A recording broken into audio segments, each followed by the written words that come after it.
In Postcards from the Apocalypse, Rebecca Roanhorse explains Indigenous futurism as a term meant to encourage Native, First Nations, and other Indigenous authors and creators to speak back to the colonial tropes of science fiction. Going further, Indigenous futurism can function as a hopeful vision, an affirmation, and a blueprint for futures where Indigenous peoples and their sovereign nations can thrive. This essay will discuss the importance of Indigenous futurism as a genre and analyze an example of the genre, Nanaba Becker's The Sixth World, as an example of how art challenges the status quo. The work of Indigenous futurism is vital to decolonial efforts and inherently oppositional to hegemonic norms in the United States. There are strains of science fiction which are frequently identified as canonical to the genre, which are written by white cisgender heterosexual men and reflect pro-capitalist, colonial, and racist values. Indigenous futurism is a tool that Indigenous and First Nations writers can wield powerfully to challenge the inherently racist ideas that have tainted much of the science fiction genre, while simultaneously celebrating Indigenous peoples' cultures and existence. The importance of Indigenous futurism as an affirmation of Indigenous peoples' ways of life and worldviews cannot be overstated.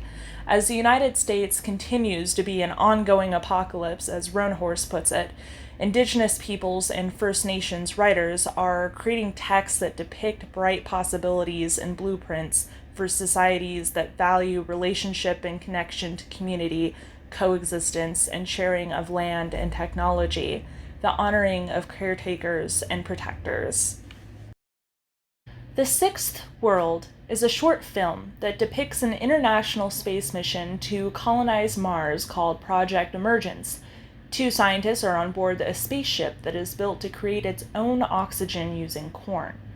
When Dr. Tobias Smith from Omnicorn Corporation genetically engineers a type of corn with no stalk, no tassels, and no husk, he explains that the corn he designed will have no useless parts. A leader from the Navajo Nation, General Bahi, visits to see off his friend, Commander Tasba Redhouse, who will pilot the spaceship. General Bahi criticizes Dr. Smith's approach to growing corn. The leader gives Redhouse a Navajo astronaut flag and says goodbye. Later, the artificial corn fails and the ship begins to run out of oxygen. Redhouse discovers that her friend General Bahi brought corn into the ship with the flag, and she plants Navajo corn, saving the mission. The end of the film shows corn growing on the Red Planet. The narrative of the film depicts a white capitalist scientist and the narcissism of Eurocentric science as antagonistic forces. The scientist's pride risks the lives of the people on the ship and the future of Mars. Additionally, the narrative embeds a critique of capitalist ideals. The capitalist ideal of efficiency is rejected when the GMO corn fails to grow without its stalk, tassels, and husk. Corporations that put their profits before the needs of their people and the quality of their products risk the lives of everyone they affect. The Sixth World does not shy away from showing the dire consequences of capitalist tendencies left unchecked.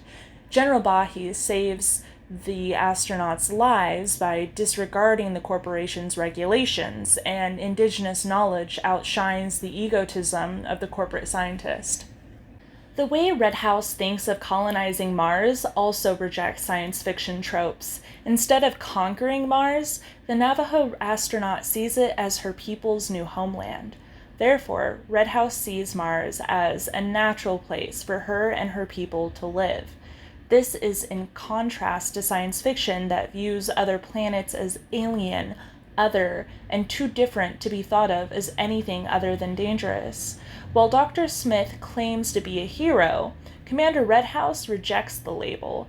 Her motivations for space travel are tied to the well-being of her nation and her people, while Dr. Smith, the antagonist, thinks only of himself and his narcissistic need to be right and recognized as heroic.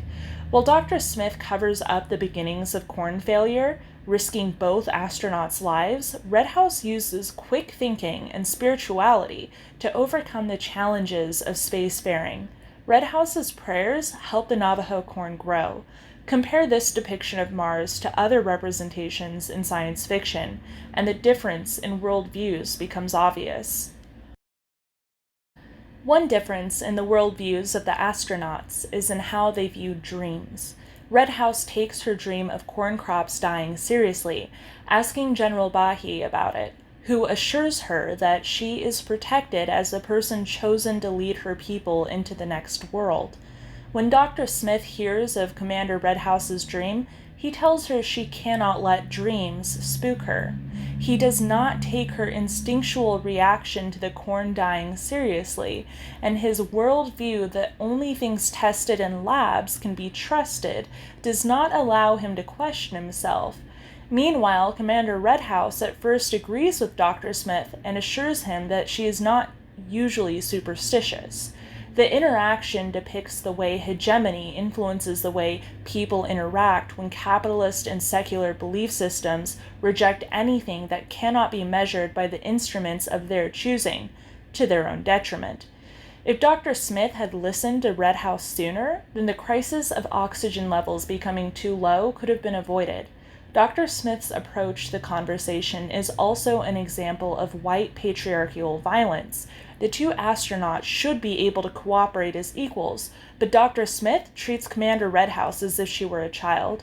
Microaggressions and condescending approaches to conversations with women and people of color undermine working relationships, and they can cause those subjected to tactics of humiliation to doubt themselves, even when they have done nothing wrong.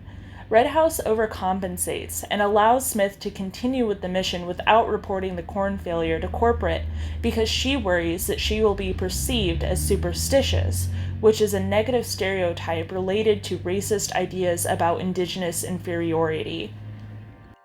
In spite of all that Smith does to undermine the mission, Red House saves the mission and his life.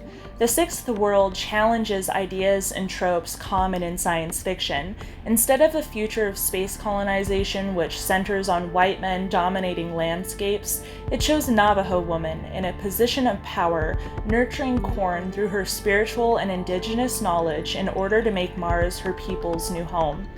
Fighting racist stereotypes of Indigenous inferiority, The Sixth World shows Indigenous knowledge filling in gaps that Eurocentric sciences lack. Indigenous futurism offers legitimate criticisms of white patriarchy and capitalist systems and blueprints for how to grow community instead of rugged individualism, and harmony instead of domination.